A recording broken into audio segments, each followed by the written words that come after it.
Ok, entonces estábamos aquí en esta otra característica del derecho internacional privado, que es la universalidad, que es esa tendencia hacia la uniformidad, hacia la armonía legislativa, principalmente pues a través de organismos internacionales, que el objetivo de estos organismos es buscar esa coordinación entre los sistemas jurídicos de los países involucrados en esa situación.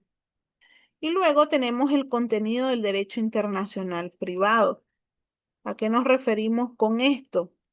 El objeto base del contenido del derecho internacional privado es básicamente la relación jurídica con elemento extranjero.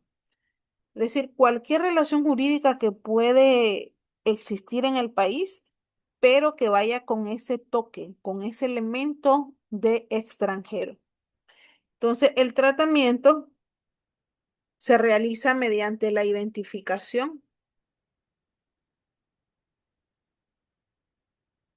de qué ley es la que se va a aplicar en esa situación y qué principios corresponden o qué principios se tienen que utilizar en esa situación también que se presenta cuando hay una relación jurídica y hay una persona extranjera de por medio. Entonces, según la concepción anglosajona, el contenido del derecho internacional privado está dado por los problemas relativos a la competencia judicial. Es decir, ¿qué juez debe de conocer este caso? ¿Será que lo debe de conocer el juez de Nicaragua? ¿Será que lo debe de conocer el juez de los Estados Unidos? Entonces, ante ese conflicto de leyes o de jurisdicciones, es que nace el derecho internacional privado para darle solución. Luego tenemos la concepción francesa, que dice que el contenido viene dado por el estudio de la nacionalidad, la condición de los extranjeros y el conflicto de leyes. Y la concepción más aceptada, que es desde el punto de vista de la relación jurídica con elementos extranjeros, lo principal consiste en que la norma admita o no la aplicación de una ley extranjera, porque hay situaciones en donde hay estados que no admiten que se aplique una ley extranjera y es lo que hablábamos acerca de la territorialidad absoluta, que es cuando dice de que solo las leyes del país son las que se deben de aplicar.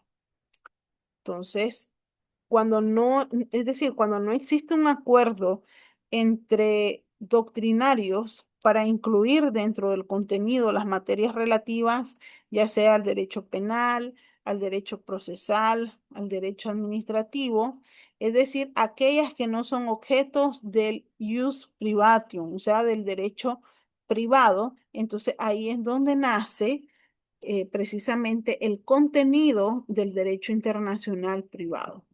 ¿Y cuáles son esas fuentes del derecho internacional privado? En primer lugar, según eh, Guillermo Cabanelas, podemos decir que fuente significa el principio o el fundamento o el origen de las normas jurídicas. Ese es el concepto que da Guillermo Cabanela a la expresión fuente. Entonces, podemos decir que las fuentes del derecho internacional privado tenemos en primer lugar la ley especial de cada estado. Cada estado tiene sus propias normativas, su propio ordenamiento. Luego, en el segundo orden, tenemos los tratados o convenciones.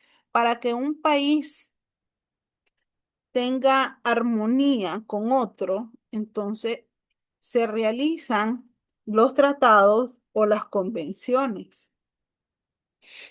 Y estos tratados se convierten en un ordenamiento jurídico para los países contratantes, o sea, para los que firmen ese convenio o ese tratado, eso se convierte en ley. En primer orden, sí, siempre va a estar el ordenamiento jurídico de cada país, de cada estado. Luego tenemos los tratados o convenciones. En tercer lugar, tenemos la costumbre. la jurisprudencia y los principios generales del derecho, y por último, la doctrina científica. ¿Cuál es la importancia que tienen los tratados dentro de las fuentes del derecho internacional privado? En primer lugar, es una fuente importante.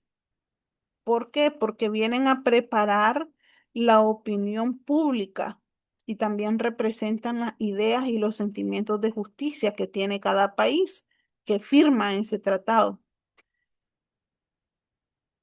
Y porque al final de cuentas, pues estos tratados que son firmados muchas veces por varios países, contienen prescripciones distintas a lo que están contenidas en sus leyes locales, o sea, dentro de sus países. Y deben esperar que el derecho local se transforme o se armonice con lo que dice ese tratado.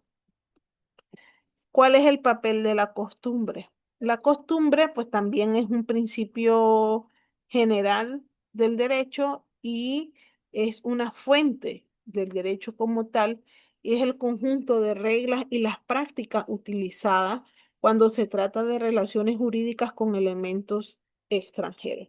Da satisfacción cuando existen algunas lagunas jurídicas, eh, porque vienen a llenar esos vacíos y a modificar algunos conceptos. Y una de las preguntas que usted me hacía al comienzo de la clase es, ¿cuál es la diferencia entre el derecho internacional público y el derecho internacional privado? Las diferencias abismales, por así decirlo, es que el derecho internacional público va dirigido a estados, o sea, a países. En cambio, el derecho internacional privado regula las relaciones entre individuos, o sea, entre personas naturales, no entre estados, sino entre personas naturales. Es decir, que la naturaleza jurídica de ambos es distinto, porque uno regula las relaciones entre los países de todo el mundo y el otro regula las relaciones jurídicas entre los particulares, pero particulares que no son de la misma nacionalidad. Entonces, la concepción absoluta de la soberanía conduce a afirmar que no hay otro derecho sino el definido por el Estado. Los estados sostienen relaciones como sujetos de derecho público. O sea, las relaciones diplomáticas que yo tengo, que Nicaragua tiene con Colombia, con Estados Unidos, con Venezuela, con Honduras, todo eso lo regula el derecho internacional público. Mientras las relaciones jurídicas que tienen los particulares las mantienen como sujetos de derecho privado y se le llama internacional precisamente porque se le suma el elemento de extranjero. ¿Quedamos claros con esa diferencia entre derecho internacional público y derecho internacional privado?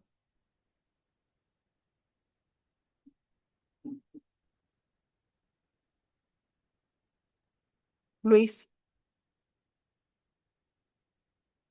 Perfectamente claro. Ok. Entonces, en síntesis, el derecho internacional privado regula las relaciones jurídicas entre individuos jurídicamente considerados, determinando la ley aplicable a la relación jurídica con elementos internacionales. En síntesis, el derecho internacional privado es el que resuelve una situación jurídica de una relación jurídica entre particulares en donde hay elementos internacionales. Ese es un concepto fácil y básico de lo que es el derecho internacional privado. ¿Por qué es importante el estudio ¿Cuál es la relevancia contemporánea? Bien, pues en un mundo globalizado, siempre el elemento extranjero va a cobrar una mayor importancia, haciendo del derecho internacional privado pues, una herramienta esencial para poder resolver conflictos jurídicos transnacionales. Siempre en cada país vamos a encontrarnos con personas extranjeras y estas personas extranjeras pueden tener situaciones en donde no saben qué legislación es la que se va a aplicar, si la ley de ellos o la ley del país en donde están. Entonces, para eso sirve el derecho internacional privado, para poder dar una solución a esos casos complejos. ¿Preguntas, Luis? Pero también lo pueden proporcionar, digamos, la embajada de cada país al extranjero, imagino. Sí, pero recordemos que cuando hablamos ya de embajadas, pues ya estamos involucrando al Estado como tal. Y al hablar de Estado, entonces nos vamos y nos cruzamos a la línea del derecho internacional público, que es el que regula las relaciones de países a países. No, no, o sea, cuando, digamos, un extranjero tiene un problema penal aquí en Nicaragua, pues Mm. no saben a quién recurrir, más bien recurren a su embajada. Sí, pero Entonces, recordemos también de que la ley penal dice de que si vos sos extranjero, pero cometiste el delito aquí en Nicaragua, se te tiene que procesar acá. pero lo va a solicitar, imagino, a, a la embajada, pues, Sí, ellos buscan su como es apoyo. otra aplicación y como el Sí, proceso penal que tú aplicas aquí en Nicaragua claro, para el extranjero. claro. Sí, claro, ellos buscan la ayuda de su país. Ok, Ok. ¿No hay otra pregunta? Hasta el momento solamente. manejamos bien ya el concepto de derecho internacional privado, entonces. Sea, sí estoy viendo eh, varias diferencias entre el público y el privado, ya estoy manejando más o menos el contexto privado. Ok, perfecto. Eso es lo importante, que en esta primera sesión podamos comprender la diferencia del público con el privado y los elementos que deben de estar presentes en el derecho internacional privado, pues para que sea privado como tal, que es el elemento extranjero. Ahí, con eso ahí quedamos claros, ¿verdad? Perfectamente. Ok, Luis. Entonces, nos estamos viendo, ya le dije, en esta sesión, hoy, sesión uno no hay tarea, pero en la sesión 2 ya va a haber tareas. Las tareas pueden ser alguna exposición, puede ser algún video que usted haga y que después lo muestre, puede ser algún ensayo, puede ser algunas preguntas a contestar, algunos casos a resolver. Son variables, o sea, siempre es una tarea diferente. Pero en la sesión 1 nunca dejo tarea, ya a partir de la sesión 2 sí. ¿Ok? Ok, pero tiene el mismo puntaje que siempre, ¿verdad? Sí, vamos a acumular 50 puntos. Vamos a acumular 50 puntos en trabajos. Y el examen final tiene un valor de 50 puntos. Ahí completamos los 100. Entonces, vamos a acumular 10. Sesión 2 10 puntos. Sesión 3 10 puntos. Sesión 4 10 puntos. Sesión 5 10 puntos. Sesión 6 10 puntos. Ahí están los 50 de acumulado. Y en la sesión 7 que es el examen va a tener un puntaje de 50 para completar los 100 puntos. ¿Estamos claros ahí con eso? Muy claro, perfectamente. Perfecto. Está bien, pase buenas noches, Luis. Hasta la próxima semana, si Dios lo permite. Igualmente, profesora, es un honor estar con usted en esta clase, ya que me han platicado usted perfectamente. Pero qué cosas buenas, sí.